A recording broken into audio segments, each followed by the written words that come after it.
Cristiano Ronaldo, quel joueur de football. Mais cela n'a pas toujours été facile pour lui. Voici son histoire, d'un petit garçon qui mendiait de la nourriture à l'un des meilleurs joueurs de football de tous les temps.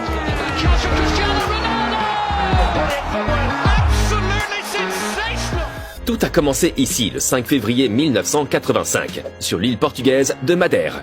Ce qui est fou, c'est que ses parents ont d'abord pensé à l'avortement. Ils étaient pauvres et pouvaient à peine nourrir leurs 3 autres enfants. Son père était jardinier et responsable de l'équipement du club régional CF Andorinha. Son père emmenait souvent son fils de 3 ans au travail. Et Ronaldo jouait avec les ballons pendant qu'il était là. Il était obsédé par le football. Il ne se souciait pas de l'école. Il s'entraînait et s'entraînait et s'entraînait. À l'âge de 10 ans, il a rejoint le Nacional Funchal à Madère et a remporté le championnat des jeunes dès sa première année. Mais tout n'a pas été aussi facile qu'il y paraissait. Son père était ivre presque tous les jours et la famille avait encore peu d'argent. Alors Ronaldo allait souvent chez McDonald's pour demander des hamburgers gratuits. Nous sommes en 1997. Ronaldo est l'un des jeunes de 12 ans les plus prometteurs de Madère. Et il a une chance unique. Une séance d'essai au Sporting Lisbonne. Les recruteurs ont vu un petit garçon maigre, mais sur le terrain, il était fantastique et ils ont décidé de l'emmener à Lisbonne. Mais ce que Ronaldo ne savait pas à l'époque, c'est que cela allait être extrêmement difficile pour lui. On se moquait de lui à cause de son accent madérien. Il était seul, loin de sa famille et de ses amis, à seulement 12 ans. Peut-être était-il préférable de prendre l'avion pour retourner à Madère. Il a décidé de rester et de montrer à tout le monde à Lisbonne de quoi il était capable. Ses coéquipiers et ses entraîneurs étaient subjugués par sa mentalité d'entraînement. Il était le premier sur le terrain et le dernier à le quitter. Les gens disaient qu'il était maigre, alors il a commencé à s'entraîner. Il s'est amélioré de plus en plus. Mais en 2000, il a reçu une nouvelle choquante. On lui a diagnostiqué le syndrome du cœur battant. Son cœur battait vite, même quand il ne faisait pas de sport. Et à seulement 15 ans, il semblait que la carrière de Cristiano était déjà terminée. Sa famille a décidé de l'opérer. Tout s'est bien passé. Et après une pause de 3 mois, il est retourné sur le terrain de football. Et le moment est venu. Le 14 août 2002, Cristiano Ronaldo est entré en jeu en tant que remplaçant. Il a fait ses débuts professionnels à l'âge de 17 ans.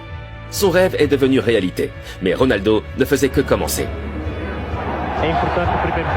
Il impressionne par ses dribbles et ses mouvements sur le terrain. Et à l'âge de 18 ans, les grands clubs ont les yeux rivés sur lui. Mais Ronaldo voulait un club qui l'aiderait à atteindre son objectif ultime, devenir le meilleur joueur du monde. Et un club en particulier l'a séduit, Manchester United. Le 12 août 2003, il rejoint Sir Alex Ferguson en Angleterre pour environ 19 millions de dollars. Un transfert qui changera leur vie à jamais.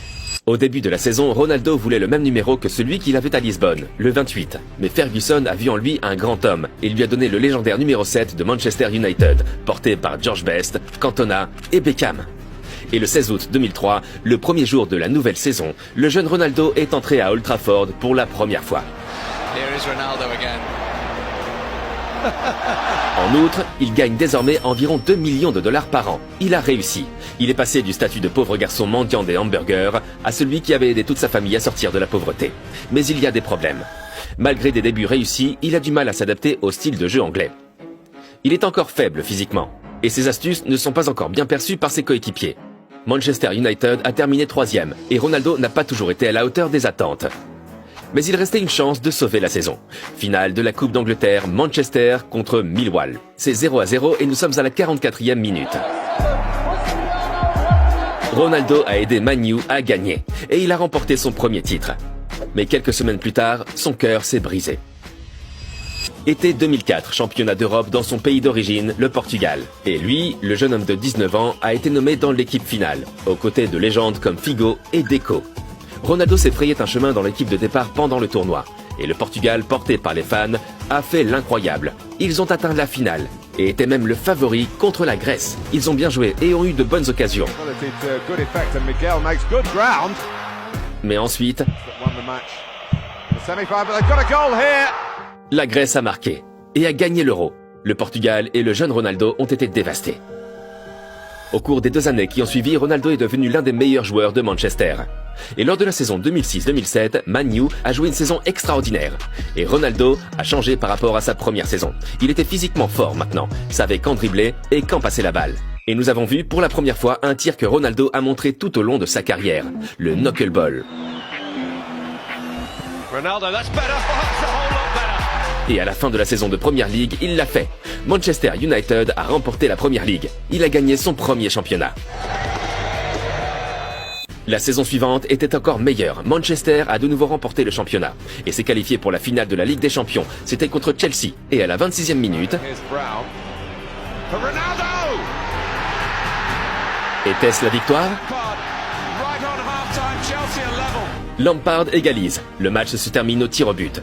C'était le tour de Ronaldo. Et il a raté. Quelle tragédie. Mais quelqu'un d'autre a raté aussi. John Terry. Van der Sar arrête le tir d'Anelka. Et Ronaldo remporte la Ligue des Champions pour la première fois. Au total, il a marqué 42 buts, dont 31 rien qu'en Première Ligue. Il est désormais là où il a toujours voulu être, au sommet.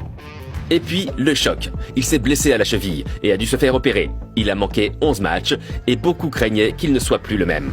Mais il est revenu plus fort que jamais. Et après ce but contre Porto, il était clair pour tout le monde que Ronaldo avait encore de grands projets. En 2008, il a réalisé ce dont il avait toujours rêvé.